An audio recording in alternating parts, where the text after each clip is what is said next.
This is the tale you seek.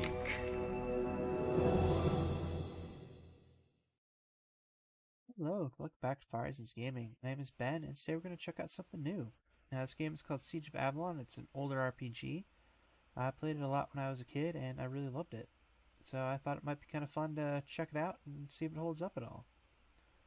So I will warn you up front at the beginning, this video is going to have a lot of text. I'm going to kind of go through the history here, get the backstory and some of the lore.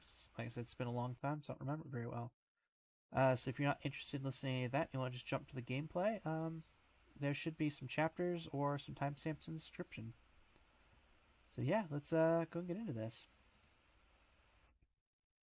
Smoke from a chimney is to blame for all that has befallen the people of Orium. It was smoke from nothing greater than cooking fires that first betrayed the existence of a small farming community to the nomads. For hundreds, perhaps thousands of years, the nomads and our people had never encountered each other. If not for that accursed smoke, it may be that they never would have. Steppes are, after all, endless, and where they meet the lands of Ural, they are at their bleakest. However, the smoke was there, and riders from the clan of the Grass Leopard did see it. Nothing can change that now. Cooking fire belonged to settlers from Orium, who had moved out onto the steppes the year before in search of land to call their own. However, the land was not theirs alone. It was also the wintering grounds of the clan of Shah Ahul. The Shah Ahul are a culture of nomads who wander the great steppes of the east in numbers rivaling those of the stars. Somewhere, somehow, two cultures, one of humans and one of Ahul, a close cousin to the common orc, joined to form a single nomadic culture we now know as the Shah Ahul. Shah Ahul follow a belief that the world has a balance. Just as a year is balanced by 4 seasons, they believe that 4 races balance the world. Each season embodies the strength of a race, and each race, in turn, embodies the strength of an element. The Shah Ahul represent 2 of the 4 races. The Ahul are the people of summer and fire, while the shaman, the human half of the Shah Ahul, are the people of the fall and wind. As nomads of the steppes, these represent the good seasons, times of good hunting and prosperity. Winter is a time when the earth is bare and game is scarce, while spring on the plains is a time of floodwaters. These are the bad times. To the nomads, anyone who strips the earth bare and seeks to shape it is a threat. So it was in the unusually harsh winter of the year 239 that the smoke from an innocent cooking fire brought the attention of the Grass Leopard clan to a small settlement of grain farmers from Orium. They're doing what was to the Shah Ahul an unspeakably evil act, stripping and shaping the earth. Believing these farmers to be the source of the harsh winter, the chief of the Grass Leopard clan, Mithras, ordered his people to cleanse the soil of this evil with blood and fire. The villagers were unprepared for an attack, and didn't stand a chance against even the small raiding party that Mithras set against them. To the credit of the villagers, and the people of Orium as a whole, they put up quite a fight, standing against the charging Ahul warriors with pitchforks, hoes, and scythes. Every able-bodied man in the village stood his ground against the charge, making a stand for the land they had worked and bled for. Every defender of the village died that night. The women were taken as slaves, and the children, oh, the things that were done to the children that night, none lived to see the dawn. The inhabitants dealt with the raiders, turning their attention to the village itself. Using their mounts, they trampled the neat rows of tilled earth flat, and with their bare hands they pulled apart every brick of every building in the village. By the time the sun was fully in the sky the following day, nothing remained of the small village. You could pass within 100 yards of where it stood the day before and never know it existed. Everything that the raiders considered of any value they carted away to be divided among the clan. If fate had been kinder, or Mithras a little more drunk on the captured wine, it might have ended there on that bloody night. However, Tabrak, an especially bright half-bred craftsman, noticed many finely crafted works of metal among the captured artifacts, and questioned the slaves on how they were made. Failing to receive an answer that satisfied his curiosity, and with no evidence of metalworking tools, he concluded that there must be another village nearby, and took his suspicions to Mithras. Appalled by the idea of more dirt men nearby, Mithras ordered the new slaves tortured until the location of the new village was discovered. What the Shah Ahul learned of that night was not the location of a single village, but the existence of the whole of Ural and its 7 kingdoms. Word of Mithras' discovery crossed the steppes like the storm winds, and reached the far-flung tribes despite the harsh winter that continued to blanket the land. As winter gave way to spring, Mithras gathered the closest clans for council. They in turn called for a gathering, an event of such magnitude as to only occur once every few generations. For a year the clans gathered, and the west saw nothing of the storm on its horizon. Finally, in the spring of 240, Mithras led the gathered clans out of the steppes into the kingdom of Orium. From the beginning, the Shahul found little in Orium that could stand against him as they advanced across the kingdom. They sacked and burned village after village, town after town, as they steadily moved west, destroying everything before them. Orium had been a frontier farming nation with strong relations with their neighbors for generations before Mithras' arrival, and as such, her cries for help did not go unnoticed. Their leader, King Rhaenys, sent for help from the neighboring kingdoms of Etheria and Kythia, and they responded by sending some 300 knights along with their followers to meet with forces of Orium at their capital. Unfortunately, none of them survived their journey. The gathering Shahul forces had advanced quickly throughout the summer, and with unfortunate speed had managed to cut off the combined Eletherian and Kythian forces. Engaging them in a ferocious battle, they emerged victorious, leaving no survivors. By this time, the Ahul had already succeeded in putting the eastern third of Orium to the torch. Tens of thousands of people fled the Shahul storm, refugees heading west to escape the genocidal horde flooding deeper into Orium every day. The defenders of Orium were defeated at every turn, and in the autumn of 240, the capital of Orium fell. Mighty King Rhaenys himself had become a refugee. The other four kingdoms, Nissos, Eretoi, Taborlin, and Fornax, took notice of this and sent ambassadors to meet with Rhaenys' exile court. Upon arrival, they pledged warriors and supplies to stop the invaders. Thus, the Ural coalition was born. At about this time, autumn turned to winter, and granted a reprieve. This winter was an unusually harsh one, and succeeded where the defenders of Orium had failed. Shahul were forced to halt their advance to weather the winter storms. In that precious time, the kingdoms in the west had leapt upon the opportunity to gather their forces. Their weather was unusually mild, as Orium's was harsh, and some people now hold the opinion that the mysterious wizards of Fornax had manipulated the weather. The Fornaxans did not claim responsibility for this, and it's just as well they didn't, for the season's bitter cold killed some 100,000 refugees. As the lingering frost of winter dissipated under the sun of spring, the army of the coalition of Ural reached Orium and advanced into the heartland, where it dealt Mithras his first major defeat at the site of a dwarven mining colony. Realizing the need for a secure marshalling point from which to conduct the war against the invaders from the east, the Seven Kingdoms committed vast resources towards the construction of a citadel. Grateful for the rescue of their colony, the dwarves offered to help with the creation of the citadel's mighty walls. The site, chosen for its easy access to everything the counteroffensive needs, lies between the dwarven mines and the nearby river Vol. The citadel is placed atop the ruins of an ancient city, so that some of the ruins underneath could be used in its construction. Mithras, caught unprepared for the strength of the counterattack, pulled his forces back and settled in for a long fight. By the summer of 243, the citadel reached its completion. As the council hall and the best hope of the Seven Kingdoms, it had been dubbed Avalon, the Fortress of Kings. Meanwhile, the Shahul were driven steadily back toward their homelands by the combined forces of the nations of the West. After 5 years of continuous victory, the Shahul were finally driven out of Orium at the Great Battle of Three Hills. The cost for the West was high. Over 15,000 troops lost their lives in the offensive, including King Tortain of Taborlin.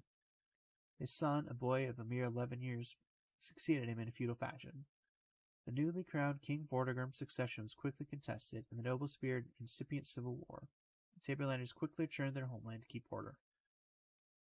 However, Mithras had not been idle. With his forces bolstered by the arrival of warriors from 3 clans from the far eastern lands of the Shahul, his zeal was reinforced. During the spring of 247, he pushed forth once again into the lands of Orium. Unfortunately for the defenders, full-fledged civil war broke out in Taborlin shortly afterward, preventing the return of the skilled Taborlander military force, including its prized heavy cavalry units. It was the beginning of a terrible Ahul offensive. By the spring of 248, the Shahul had succeeded in the recapture of the eastern third of Orium. The forces of the west, depleted by their own offensive as well as the civil unrest in Taborlin, simply could not hold out against the fresh troops brought to bear upon them. Mithras began to push relentlessly towards Avalon, and ground was lost to the advancing Shahul forces every day. Elsewhere, King Vortigern, then a young man of 16, began to regain control of his lands. The boy king had proven to be an able commander and politician, and had soon succeeded in quelling the civil war of Taborlin. As colors of autumn fell upon the land, so did the Ahul fall upon Avalon. Driving wild animals, bandits, and grotesque monsters before them, Mithras' horde descended upon the city that had sprung up in the shadow of Avalon's great walls. The inhabitants of the city fled, most seeking shelter within its walls, the lucky ones further west, leaving the city to the invaders. For 8 months now the siege has continued, with neither side breaking the will of the other. That balance cannot last much longer. Nice. Cool history there. Alright, so let's go ahead and jump into the new game here. Alright, oh, okay, so you can either make your character male or female there. Well, let's stick with male. Let's go with blue shirt, some yellow pants, why not? Blonde hair. Let's do ponytail, why not? And give him a beard. I mean, you totally can't even see that, but that's okay. Alright, so let's use my name here. And let's see. So I make him a fighter. Emphasis on combat, obviously. Character gains 5 strength and 10 combat points. Do a scout. Gains 10 strength and 3 coordination. Or magician. Whoops. Gains 10 mysticism and receives a charge spell. I'm just going to go and go fighter. I remember each character, or like each class gets their own like specific chapter in the game, but I don't know, fighter just sounds good at the moment. Right, so I have 10 training points I can throw in. Because 4 training points raise your strength. 4 raise your coordination. Alright, so looks like it costs 4 training points. Oh, there we go. Mysticism is 2. Combat's only 2. Stealth is 2. Alright, my fighter, I definitely don't need stealth or mysticism. Combat's already pretty high, so let's boost my constitution, because I assume that's health. Yeah. Healer 8 hit points. Charm's also 4. Recovering resistance. Combat affects damage modifiers. That might actually be useful to boost once. Okay. Alright. Might be a dumb idea. Please boost charm and then throw an extra point into combat. Why not? That sounds good. Alright. And now we've got some more text here. So again, I'll throw another chapter in here and a timestamp if you just want to skip ahead. Foggy and warm tonight, traveling slowly up the Vol River. The wind has died some, so the crew are back with the oars. Captain Nico had me bailing for much of the evening, but we're still taking on water. We should reach Avalon before daybreak. If not, I may have to swim there. The captain has been silent since the battle. A dozen of his men were killed defending the Lady IL and her cargo. It almost wasn't enough. The shaman's fire blew a hole in the port side close to the water level, but Nico's skill kept us alive and pulled us through the ambush. The last 8 years, my friends and I have heard only tales of Avalon, fortress of the kings. We made games out of the struggle going on there and throughout Orium. I was Sir Roth Hildebrand, and Tara was King Tortain. We would act out the great battles of the coalition, and Tara would die Tortain's heroic death. At the end of play, we would get up, laugh, and return to our chores. It all seems so silly now as we drift into the shadow of Avalon. The Lady IL was the only ship that made it here. Fate had me aboard her. Hundreds of other sailors and mercenaries weren't so lucky. They rest now at the bottom of the Vol River, more victims of the invading Shah of Ul. News of this disaster reaches home. I know Mother will think I'm dead. She's always so quick to assume the worst has happened. I told her I was going to Avalon to bring news of Father's death to Corvus. She questioned how I even knew he was alive. I think that's one of the reasons I left. I had to know if my brother still lived. It's been months since we heard anything from him, and years since I've even seen him. The fortress a few hours away, I'm not sure which would be worse to hear, that he's perished or he's suffered for so long. Even now, having just cheated death, I can't resist the excitement. Before this, I had left our father's lands only a few times. Now I sail into the heart of a desperate contest with visions of glory and heroism blinding me. I have never felt as young and green as I do now. When I'm honest with myself, I know the real reason I abandoned my mother and our father's estates. It's not for something as selfless as bringing important news to my brother, or learning the truth of his fate to bring back to my mother. I've come here because deep inside of me, the place I like to believe I have outgrown, there still lives a boy. This boy still dreams of fame, triumph, and courage. The man that I am becoming will have to pay for that boy's imagination. I pray I can deal with the consequences of my decision. Even if I wanted to return home, I don't think I could. The Shahul are everywhere in this part of Orium. I don't think that even Captain Nico would brave another journey down this river. Besides, I suspect the wreckage of other ships would make a return trip impossible. I have no choice but to become part of the struggle here and fight with us. It's either that or hide in a dark corner of Avalon and starve until the war comes to conclusion. When we get there, I'll find Corvus and join whichever unit will have me. I may be young and untried, but I will make a place for myself among the heroes of Avalon.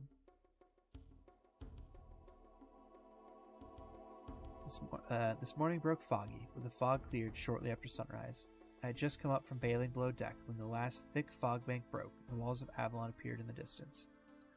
No one cheered when the Lady Aiel washed slowly into the harbor. I could see amazement and confusion on the faces of the crowd. They had wondered how we had made it to Avalon at all given the condition of the ship. They had wondered what they would eat tonight. We had a few sacks of grain and some cheese, but not enough for the thousands of gaunt faces we could see from the docks. An eerie silence descended, and all of the greeters just wandered away to consider the gravity of their situation. I was afraid to begin asking about Corvus right away. I was afraid of what I might find out. My worries were misplaced. It so happened that he was waiting for the supply fleet with the rest and recognized me immediately. He had become a respected figure in Avalon, especially among the Eleutherians. He is bigger than I remembered him, probably from months of wielding the longsword hanging at his side. His mail was ragged, and he had won a scar on his neck from some battle. I didn't have time to ask him now. Corvus took me to his quarters in the outer keep. The officers shared the room with him and had been killed in a recent assault on the walls, so Corvus felt there would be no objections to me taking his bunk, at least until I found a unit to join. Our reunion was cut short when one of the castle pages arrived to summon Corvus to a council of some kind. He left, assuring me we'd have plenty of time to catch up. No one was going anywhere after all.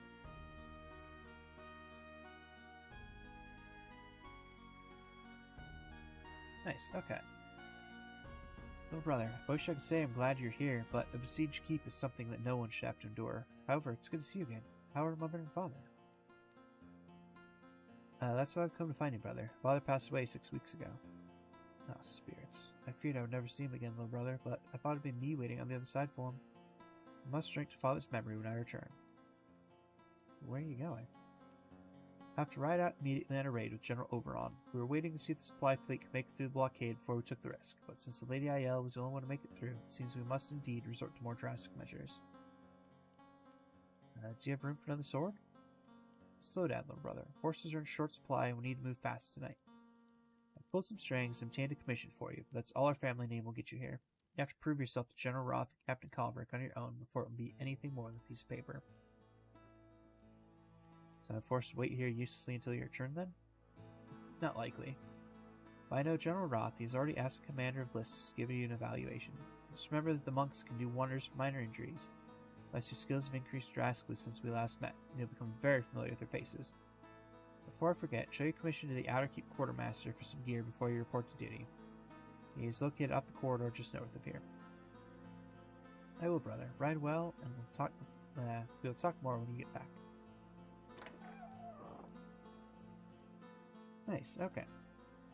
So I do remember this is just like a point-click adventure game, so yeah, let's just kind of explore the castle here a little bit. There's a ton of pants. Yeah, let's just do what you normally do in an RPG and just loot everything. I'm sure there's a merchant somewhere we can sell all this crap to.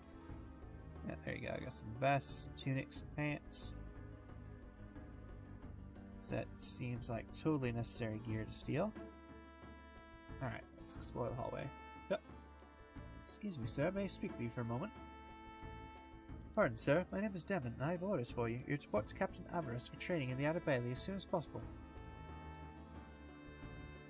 Where is the Outer Bailey? You get there by taking the stairs to the end of the hall to the lower level. Go out the main doors to your left into the Outer Bailey. And what is it exactly? The Outer Bailey is the yard separating South Gate from the keep. It is used primarily as a training ground, but some of the refugee merchants and craftsmen have set up their shops there. Perfect, that's what I need to know. Thanks, good day. Alright, let's rob this guy.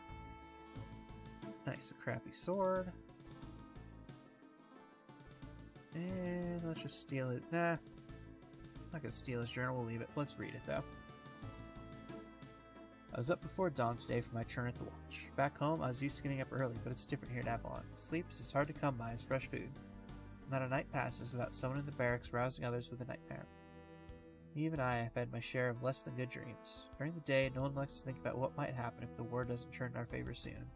But at night, we have no such control over our thoughts. The dreams come, and we're helpless against them. We're on constant alert these days, what with the Shahul getting bolder every day. In the walls of Avalon, we can see the Shahul some nights, scurrying through the abandoned city. It's an eerie sight. I wish I knew more about this enemy we're fighting. Our leaders don't seem able, or willing, to share much information about them. Sometimes I think what makes the Shahul a truly terrifying enemy is our lack of knowledge. At least if we knew more about them, we could be better prepared for their actions. I wonder if having such knowledge would drive away the dreams, or would it make them worse? That is a fair question, my dude. Alright, let's rob this guy now. Yep, nice little dagger. That might come in handy. Okay, nothing in this room, or this one, so let's head down the hall. Oh. Right, I forgot the pathfinding is a little stupid in here, but whatever. There's a place we can loot. Dried rose. Let's steal that. Private love letter from home. A love letter from Soldier's girlfriend. Well, it does say it's private. Nice. It's a nice little smart-assy note there. I like it. Alright, let's head back down the hallway. Hey, can I talk to this guy? Where are you from, soldier? I've come from Eratoy and I miss the forest there terribly. This fortress is so cold to me compared to the life of the wilderness back home. That's why I keep plants next to my bunk in the barracks. This place is nearly enough to suck the life out of you. Alright, that wasn't super interesting, but that's okay. Ooh, can I go in here? Who's this guy? Mudham. What brings you here? Yeah, I'm new here. Who are you? My name is Mudam, and I am a native to this land. I joined this army when the fight with Mithras was still young, and over the years I suppose I've proved my worth to the leaders around here. Now I am Master of Scouts, in charge of the training and deployment. Okay, cool. So if I want to learn some, like, scout skills, I can talk to this guy. Not many soldiers today are interested in learning how to become a proper scout, so I have few new recruits. Add to that the sad fact that scouting is dangerous and deadly work, and, well, the number of my boys keeps dwindling. Having said that, the big secret to being a successful scout is to keep your damn head down. Hours pass. And another butcher's wives. Spears, that was one of Malk's best jokes. He's been gone for years now, though. Ah well, you've done well for raw recruit, and eventually I think you make a fine scout. Of course, those are just the basics. There are several advanced skills I can teach you. Okay. Oh, cool. So I got a couple more training points here. So I could boost my center of balance, basic camouflage, or field first aid. Right. Honestly, that sounds super useful. But I'm going to hold on to my training points. I'm going to assume there's some other trainers around here somewhere who might be more useful than the Scoutmaster. Like this guy, maybe. Who are you? You got a fancy bedroom. Lord Harold. He's too fancy for his boots, so he won't talk to us. Let's see. Gene. Cardew. Ah, Sir Roth. Okay, so that's the commander. Can't get in to talk to him right now, so let's just kind of keep going down the corridor here. Ooh, there's at least one chest in that room we can go rob. Oh, this is the fancy wizard guy. Yeah, Ellerat. Welcome, soldier. What can this old wizard do for you today? Who are you? I'm Ellerat, and as you can see, this is my laboratory where I'm doing research on the ancient ruins that lie beneath the village. I also serve as an advisor to Sir Roth and his council. And when I can, I teach aspiring mages to better control the forces around them. Well, let's see if you can teach us. I can teach almost anyone, and, I can teach almost anyone to be a sorcerer. Come closer and we shall begin. After several hours of instruction. Very good. You have at least some aptitude for magic. Please feel free to use obelisks behind me for target practice. Or if you're ready, I can instruct you in some more advanced techniques. Yeah, let's see what he can do. Okay, so I can get mana boost, recharge rate, or a handful of spells. Oh, cool. Got another training point as well. Alright, honestly, heal spell might be super useful too. But let's, again, let's just hold on to that for the moment, see what else we can find. Yeah, let's head down here. This looks like the quartermaster, so let's chat with him. What can I do for you? Let's see, I'm new here, just received my commission. I was told that you'll be able to provide me with equipment. I'm short on chainmail at the moment, so a sturdy suit of leather armor will have to do. For a weapon, I can let you have a common longsword. We ran out of officers' swords over a month ago. I thank you, but I must say this equipment does seem to be poor quality. Is there not anything better? Sorry, lad. General Roth has ordered me to hold most of the arms distribution so we can prepare for an assault. You don't think I like seeing anyone, even new recruits, go so poorly armed, do you? It's this damnable shortage of good steel. So where can I find better equipment? Well, these days, I don't really know, but maybe Luke can help you out. He's in the armory by the south gate past the Outer Bailey. I won't count on it, though, lad. I also hear there are a few merchants in the Outer Bailey. But if the military doesn't have proper equipment, I don't see how commerce could. Alright, well, I guess go talk to that guy. Yep, can't carry anymore. Let's see, inventory. Alright, well, let's go and just equip this sword. Yeah, let's just throw some random clothes on. Alright, studded leather tunic. Alright, I've already got pants and a regular tunic on. Can I put on a vest? Yes, throw on a vest. And oh, cool. The rose adds +5 charm, so let's equip that guy. And the spellbook adds 5 mana, so why not? Let's equip that too. This long sword, which looks probably better. Okay, 7 strength, which we definitely have. I think we have 10 coordination. Okay, so its damage is 0 to 4, 1 to 6, and 4 to 12.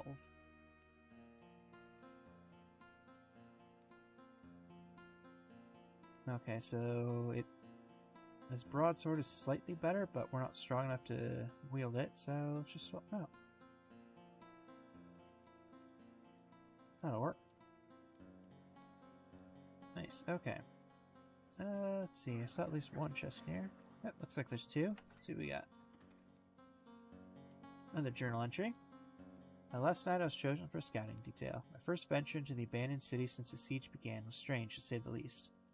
It detailed the usual encounters with the Fuel Shahul. Nothing we couldn't handle, fortunately.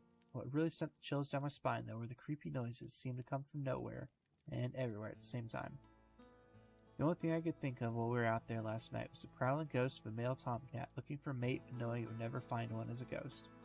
I'm sure that doesn't make sense, but the sound was like nothing in this world, and certainly nothing human. All of us were very careful not to talk about it, but we all heard it. Of course, we put it in our report to Muto. Luckily, he didn't relieve us all for insanity after reading it. Something strange is in the city, and I hope I'm not the first one to run into it. Okay, I don't care enough to take his journal. And just another journal. Another day of waiting. Endless waiting. We wait for orders, we wait for shift changes, we wait for the Shahul to make another move. We fear the wait will be over all too soon. No one can say for certain what will happen when the day finally comes. What I wouldn't give for just 1 minute back home in my own room. The things I miss most are the smells of home. The earthy scent of just tilled soil, fragrance of wildflowers when the sun is high, the perfume that Meg wears just behind her ear. Those are things I won't forget, no matter how horrible the war gets. I hope she waits for me. Nice. I don't know, I'm definitely interested in reading all this stuff because it just gives some good, like, lore and whatnot to kind of help fill in this world a little bit. Let's try talking to some of these guys, see if anybody has anything interesting. Let's see, this guy is from Eleutheria. Alright, he had nothing useful to say.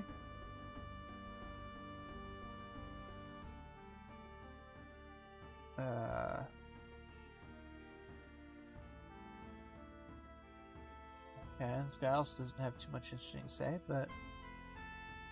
well, maybe not. No true Eritrean will live in a city. My family and I live deep in the northern forests. Everything a person could ever need is provided for by the woods. We've never wanted for anything.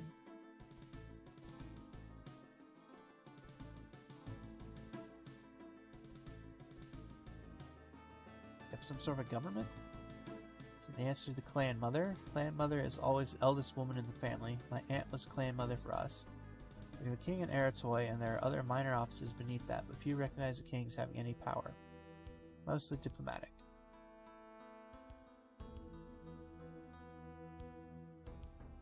Interesting. Well, after living with it all my life, I can't imagine having to pay homage to a king of a landowner.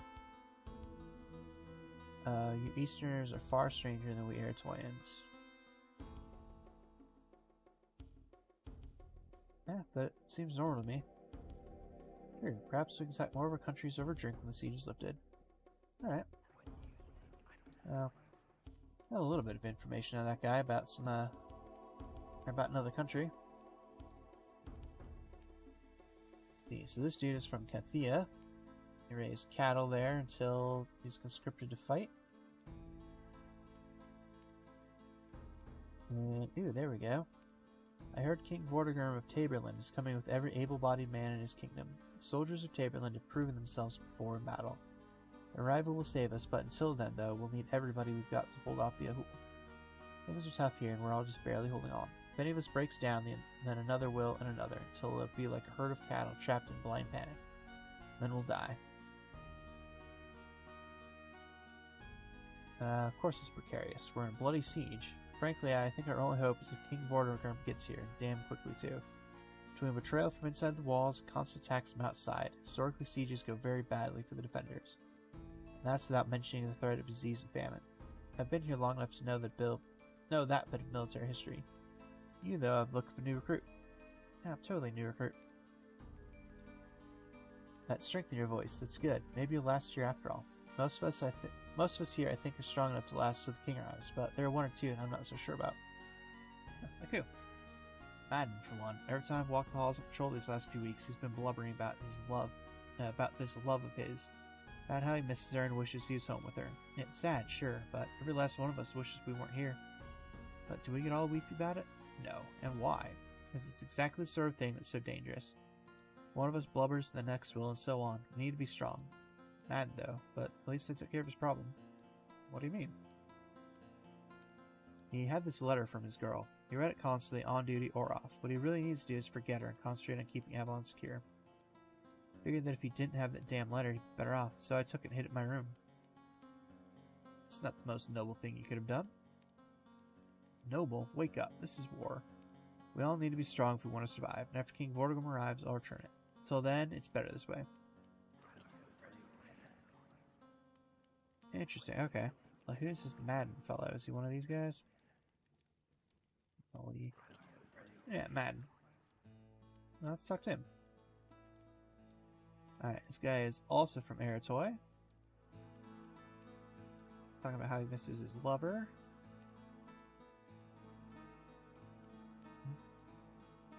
There's a dried rose inside, picked from a garden. It's funny how the letter and rose just made me miss her even more, but I still cherish them. Pieces of home, the only things I had that really reminded me of what we were fighting for. The love she put in that letter was the only thing that made living in the stone box bearable. And now it's gone. Some heartless fiend stole the letter from beneath my pillow and the rose from beneath my bed. Who would do such a thing? The letter is probably 100 pieces by now, or scattered ashes. Well, you know, I know where this dude's letter is, so let's go get it back for him. It's totally keeping the rose, though, if I can.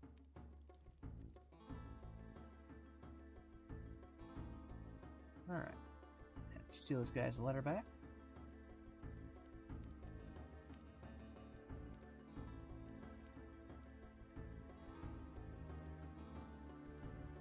I was wondering, would this be the letter you lost? Found it. Thanks be to the spirits, and thanks be to you. The rose, did you find the rose too? Keep it, please, as a token of my gratitude. This war is over, perhaps we'll meet in Eritrea and raise a drink together. Yeah, definitely. Sweet, look like I got a an achievement down there, and some training points apparently. Yeah, some of these words are really small and hard to read. But now that we've done one good deed here, I think we might as well go and call it quits for today. So yeah, I'll definitely kind of come back to this one, and hopefully we'll get into some like actual action story next time. And yeah, hopefully it won't be quite as text heavy next time as well. So yeah, with that, as always, thank you very much for watching, and hope to see you next time.